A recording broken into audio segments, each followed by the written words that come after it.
Season 3 of the Netflix animated show Castlevania came out recently. So, let's do a spoiler-free review. Welcome to the newest episode of SDW. Super Dario World! It's a me, Dario! Woohoo!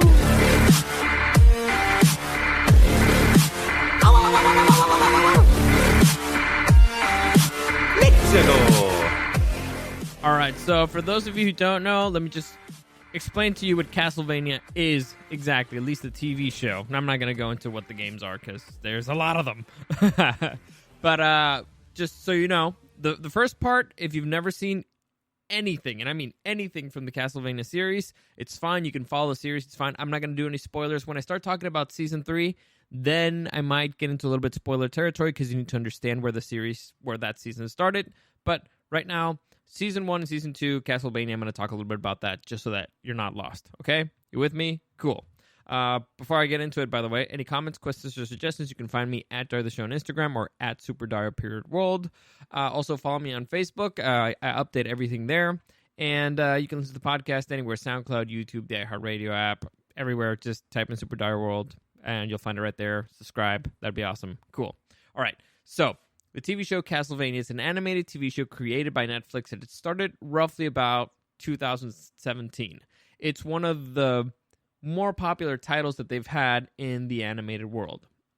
It's actually one that actually started it all in a very interesting way, because after the success of Castlevania, Netflix started buying a whole bunch of new and exploring more and more into the anime territory, because Castlevania is sort of created in the Japanese style of anime. It's very close to what Avatar: The Last Airbender was, kind of that style, except very, very adult, very, very brutal, a hard R.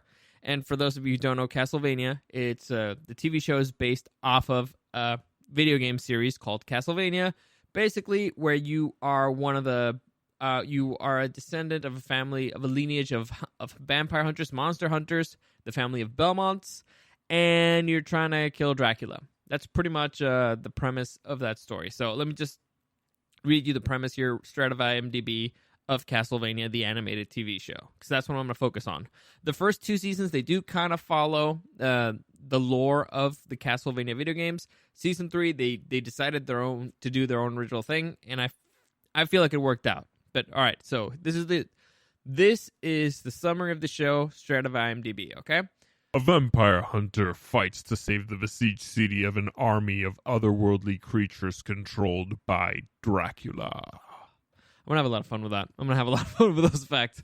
But yeah, basically, it's the story of a Belmont and in a country called Wallachia, and Dracula has decided to unleash vengeance upon humanity. That's what the first seasons are about. I highly recommend it. It's very fun. Like I said, it's hard R. I only have one major complaint.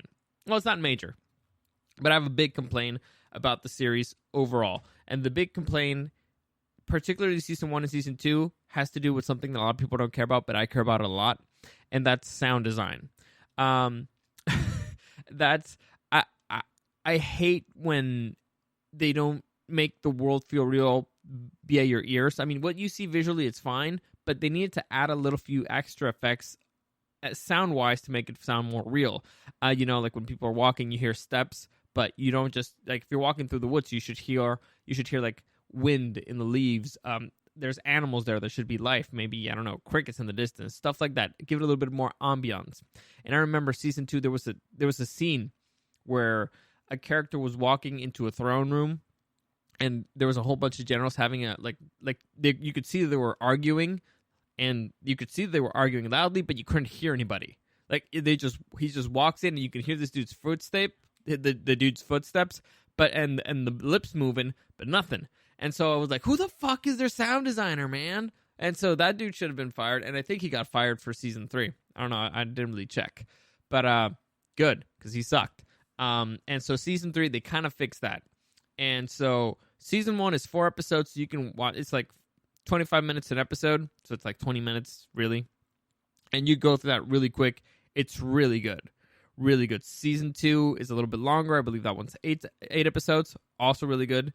And so I highly recommend it. Very enjoyable adventure. If you're a fan of the series, you'll like it. If you've never heard of the series before, but just like vampires and stuff, it's really, really good. The lore in this world is very, very good. It's very interesting. The characters are very interesting. The plot's very compelling.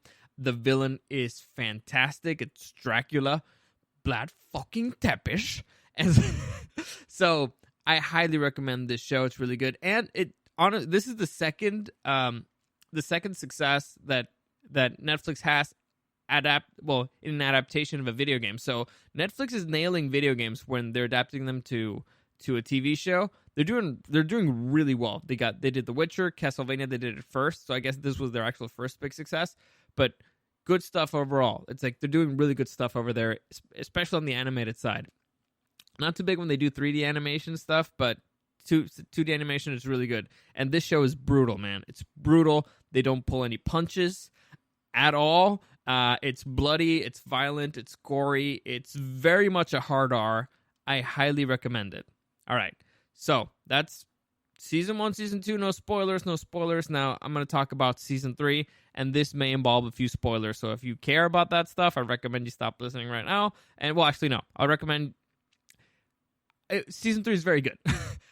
It has a slower burn, but the payoff is fan-fucking-tastic. It's a very, very slow burn that leads to a magnificent, beautiful explosion. So... if you want to check all those 3 out, I recommend it. Now, officially, after this point, I'm going to start talking spoilers, so I recommend you log out in 3, 2, 1. Thank you for listening. Go. All right, so Season 3. I'm going to basically break down, because the animation is better. Like, the fighting animation is even better than before. Like I mentioned before, the sound was great. But let's talk a little bit about the story, because honestly, that's the meat of everything. If the story's not good, if the characters are not compelling, why the fuck are we going to watch the show, right? So that's the thing that I care about the most. Story. I'm a story guy. I can tolerate bad animation. I can tolerate bad sound, but if the story sucks, I'm out. If things aren't logical, I'm out. So this season, Season 3, has 4 basic storylines, all right? Those are the storyline of Trevor and Sypha. By the way, I'm assuming that you know what the show is, but I'll try to explain a little bit. So Trevor Belmont and Sypha, who are, well, the hunter and the sorceress, or magician, whatever. Point is, those two, the couple, who go into the town of Lindenfeld and embark in their own kind of side questy adventure. I'll go into that. Then you got the story of Carmilla and Hector, who go into her territory, and Carmilla has Hector as her prisoner, and she wants to use him to create her own undead army, basically, or demon army. You got the story of Isaac, who was saved by Dracula at the end of Season 2, and so he wants to go back and get vengeance for Dracula from Hector, and because Hector betrayed Dracula, and also Carmilla betrayed Dracula, so he wants to go back and get vengeance, and so he's also Forge Master, and he also wants to create his demon army. And then you got the story of Alucard, who stayed behind in Dracula's castle and the Belmont Hold, and so he's become the guardian of all that wealth of knowledge. Alucard is the son of Dracula, by the way, right? For those of you who don't know, Alucard is Dracula backwards. So he's the son of Dracula. He helped kill Dracula at the end of Season 2, and so this is where the story begins. Well, at least Season 3 begins. About a month after the events, after the death of Dracula. So, a lot of stuff happened, and this season has a very slow burn. Like I said, it's kind of all over the place, and they needed to reset. I understand it. That's why I don't hate it. I understand that after you've killed a major villain, you need to reset. The characters, the world itself needs to reset. They left enough things out there for them to work with, but they need to reset. They need to reintroduce a villain. They need to do a whole bunch of stuff. That's why I expected it to be kind of like a down season, and I expected it to be kind of like a side questy type of mission, type of season, and that's what most of them felt like. So let's start with the big one, like the major one, the primary storyline for let's call it that, which is the story of Trevor Belmont and Sypha. So all their story this season, well, up till episode 8, episode 8, did feel kind of like a side quest type of mission. And I'm going to call their storyline side quest ? And you kind of feel like they are way, way, way above the pay grade of the adventure that they're going through. You're like, dude, you're too OP for this. You ever played a video game and you're too high of a level for the villains that you're facing, and you're like, dude, you just fought fucking Dracula. How is it that a bunch of monks are even giving you issues? And you accept it because they don't want to just come in and kill a whole bunch of monks and stuff like that. It's fine. That's their story, is they're trying to be good people. Safe as happy. She's enjoying a life of adventure. Trevor is enjoying a life with Sypha, having, a companion, not being alone anymore. It's interesting. However, as their story progresses, and what it leads to is, honestly, first off, I did not really expect it. The certain things I did see coming, but how dark they went and how fucking insane they went, I did not see it coming. Like, for such a slow burn of a season, the final 2 episodes that are the majority of it is Trevor and Sypha related, at least 50% of the episodes, are fucking nuts. The animations, the fights, the stakes are out of this fucking world. Like, it was totally worth it to go through, because the beauty of it, of a slow burn, is that it was interesting. They present a whole bunch of characters. They present a situation. It was interesting. You just felt it was above their pay grade. No fucking way. Not even close. Definitely the stakes were up to their level. So their story was fantastic, and the beauty of it is the characters changed from beginning to end. Right? The character. I don't want to. I'm not going to do spoilers, but I won't specify specifically how. But their view of the world, their view of humanity, has been completely changed afterward, which is the point of a story. If you have the character that starts at the beginning and ends the exact same way at the end, if he's the same at the beginning and the end, then what was the point of the fucking story? What was the point of the adventure? What story did you tell? Here, there's a big, deep, dark change in the characters. I won't say dark, but it's sad. It's tragic. And so it was great. That storyline, amazing. 2 thumbs up. Great. So let's move on to another one. And like I said, that's the main one. So the main storyline, the two of the main 3 of the biggest heroes here had a top-notch storyline. All right? Let's move on to the other of the main characters. This is the story of Alucard. Now, Alucard, like I said, he starts off in Dracula's castle, and he's kind of going a little crazy. Now, in seasons prior, they did mention that he has a deep sadness. He kind of feels like out of place in this world. He doesn't really relate that well with... He kind of pushes people away. He doesn't relate that well with humans. He doesn't relate that well with vampires either. So he starts off sad and alone, and he's kind of going a little crazy from loneliness. Throughout the season, he gets an opportunity to build something, to maybe build a family, to maybe build a legacy. Instead of following Dracula's, legacy of just death and destruction, he sees an opportunity to see something grow, and it's a beautiful thing. So his storyline is probably the slowest of them all. It's probably the most heartwarming, and then it gets really weird. And by weird, I mean capital WEIRD. WTF, what the fuck is happening here? The beauty of it is they set up the season in a way where you're like, it's hard. It's hard because you're like, you shouldn't trust people, but you want them to. You almost kind of want it to work out. The way that they set up the new characters they introduce is great. They're kind of really out of place, but interesting. Their storyline is very interesting. The reason why they're there is very interesting. But what the fucking fuck happened? And again, it in a very different way. Like the story of Trevor and Sypha was explosive and chaotic. The story of Alucard builds into a what the fuck is happening? And it's really it's uncomfortable, and at the same time it's logical, and at the same time it's sad, and at the same time it's funny. It's really oddly handled, but it's subtle.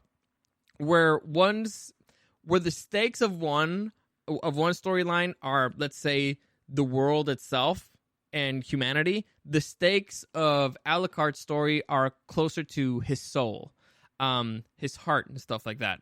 So very high for him. It's still high stakes, but just not in the grand scheme of things. His story is probably the smallest, the closest knit.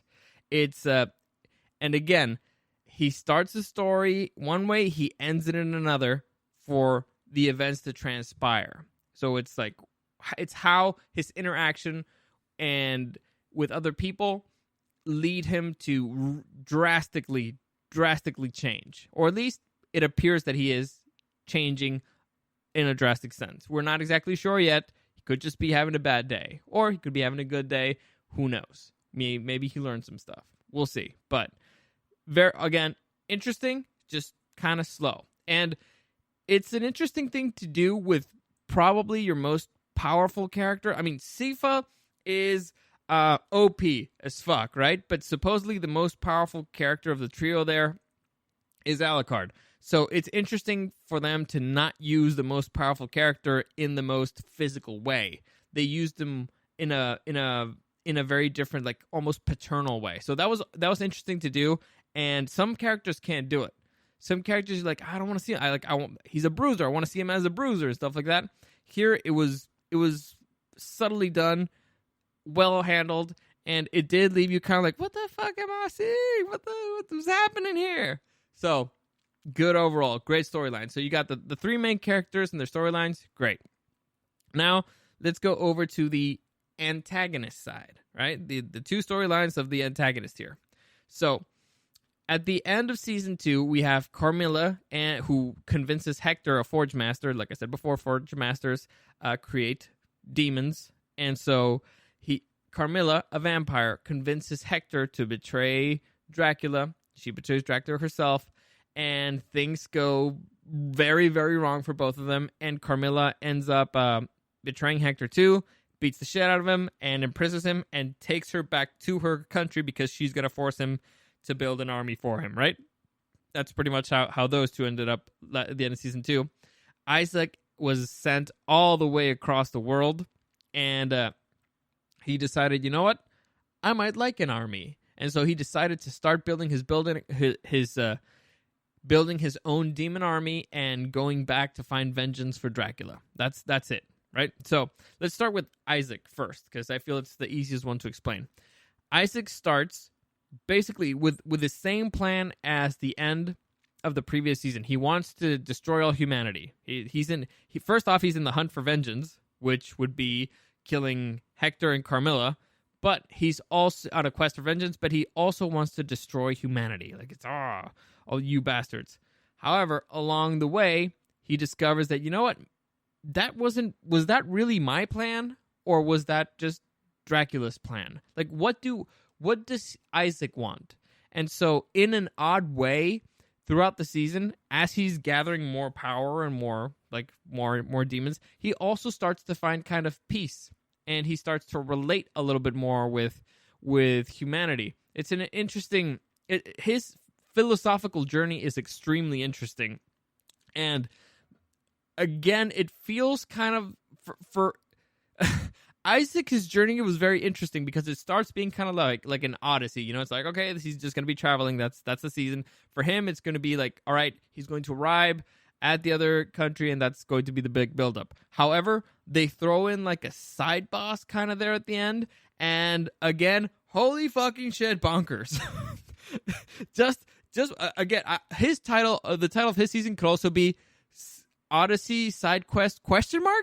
Because holy shit.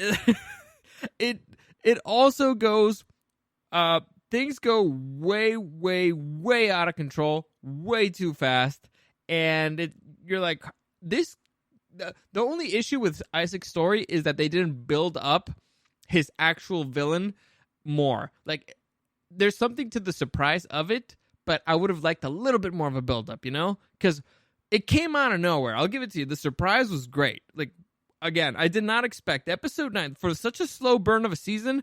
Episode 9 was insanity, and so I'm a big villain guy. I would have liked that his antagonist would have gotten a little bit more of a build up, getting in there a little bit more. But there's something to the surprise of holy shit, what the fuck did I walk into? And that was handled really, really well. And so again, Isaac's story, he starts out one way, ends another. He's still on his quest, on his journey, but now for different reasons, now for his own reasons. And that was very, very, very compelling to watch. Like I said, his philosophical journey was probably the best throughout the season. He had probably the best conversations. So great storyline overall. Yes. So you see three great storylines. The other one, the final one, is Carmilla and Hector storyline. Now, Carmilla returns to her home country where she's the queen, and here we meet her 3 sisters, Lenore, Morana, and Striga. And it turns out that they all kind of rule together. I mean, one's the queen, but they all kind of rule together.